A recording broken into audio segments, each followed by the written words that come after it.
aimer le Congo. Je dis bien, il faut aimer le Congo.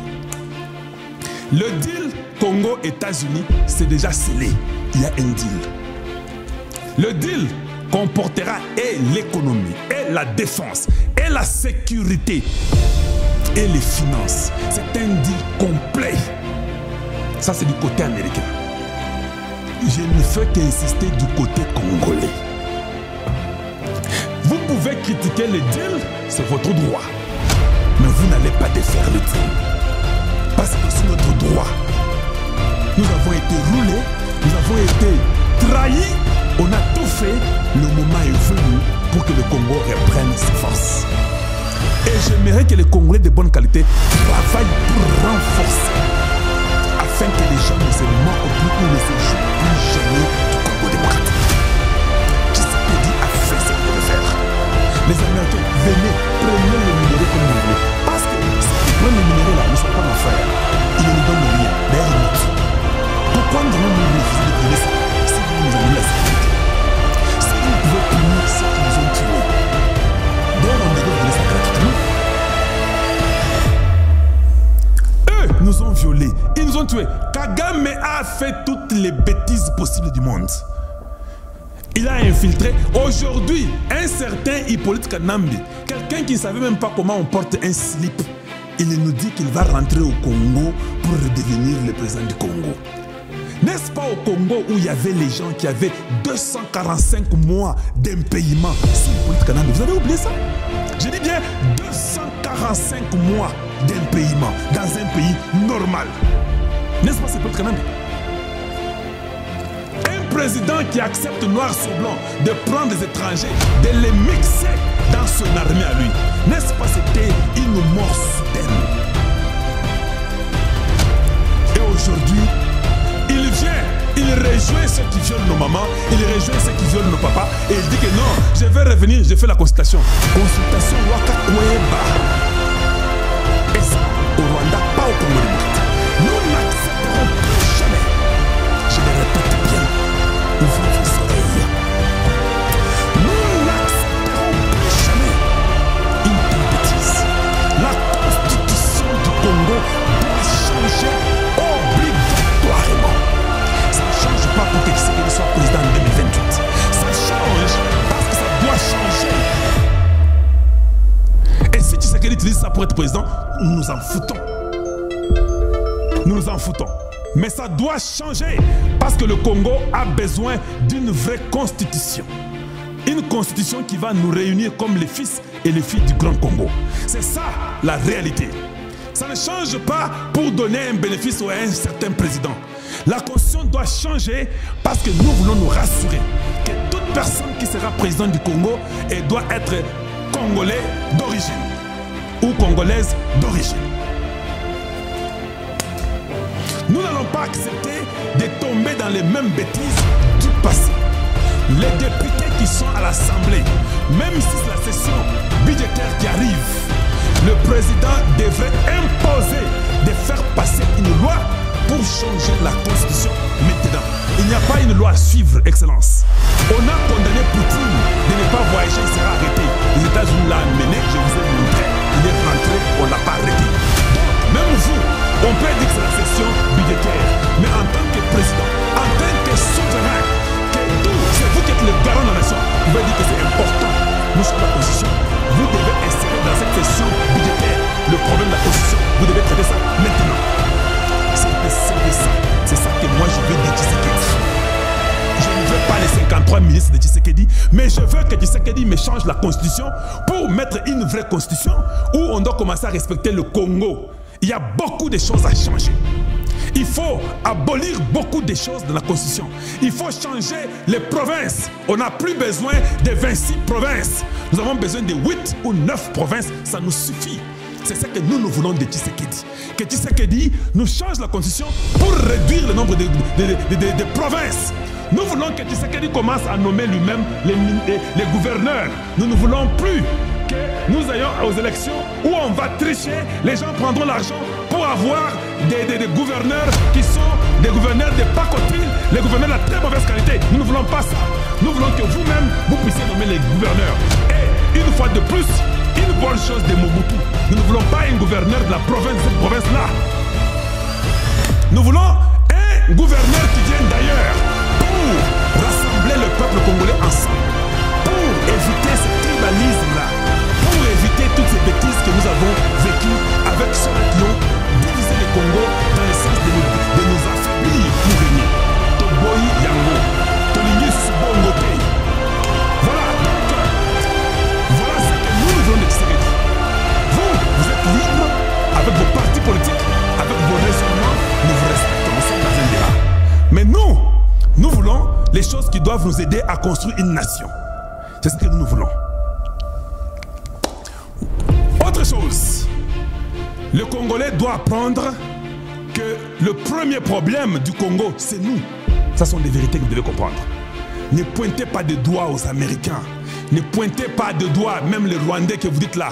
Si nous comprenons que nous sommes le problème, si nous comprenons quelle est notre priorité, vous verrez, le Rwanda ne nous importunera plus jamais. Les Américains nous respecteront à fond. Et c'est comme ça. Reconnaissez que nous avons besoin de faire un grand travail sur nous. On a besoin de reconstruire les écoles du Congo. On a besoin de changer beaucoup de choses.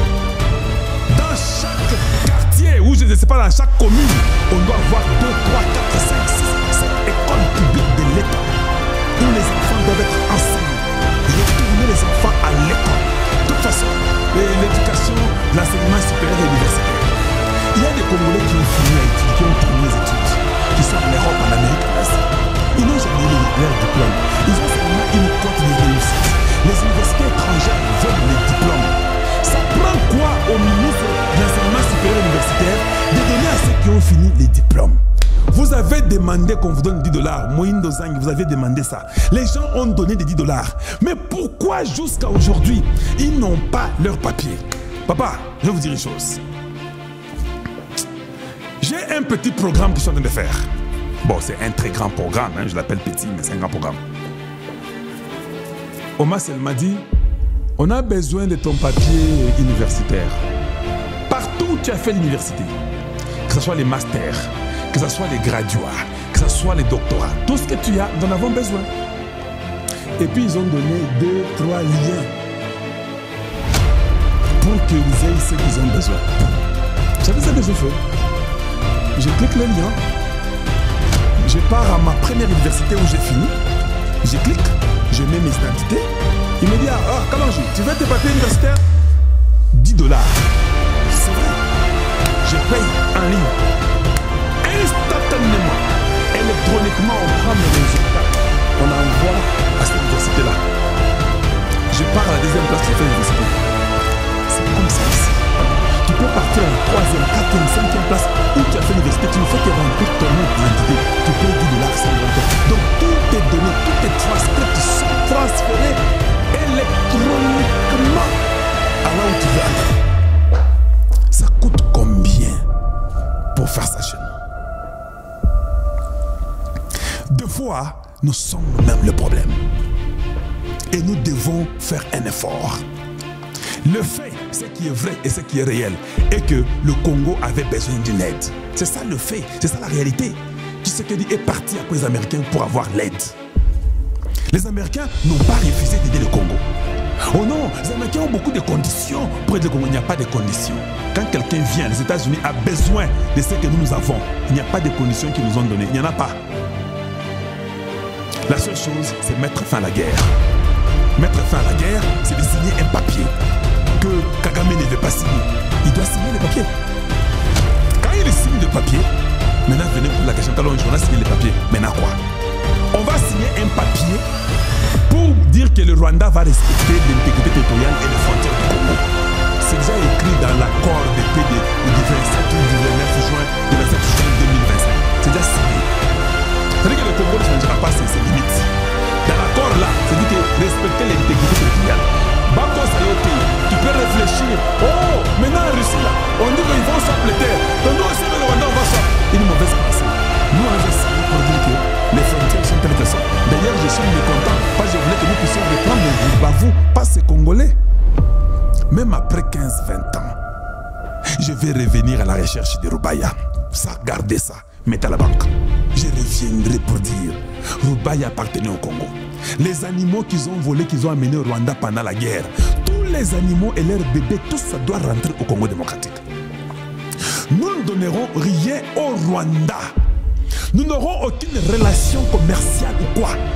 Le Congo est tellement riche que toutes les provinces vont s'entraider entre elles. Donc avant que nous puissions sortir même les feuilles de légumes là, je ne sais pas quoi, pour donner même au Rwanda, nous devons nous rassurer que les patates sont partout au Congo, c'est plein, que chaque province est satisfaite avant de faire l'exportation. Nous devons mettre les routes qui vont entremêler toutes les provinces qui seront que 9 provinces. Et nous aurons les territoires qui vont se développer. Nous aurons un programme de développement très conjugué, un programme qui sera très bien complémentaire. Mais le Rwanda devrait payer pendant beaucoup de temps. Nous allons retirer la nationalité à tous ceux-là qui nous ont fait la guerre. Si tu nous as fait la guerre, même si tu avais la nationalité congolaise, nous te la retirons. Voilà pourquoi nous voulons une nouvelle constitution.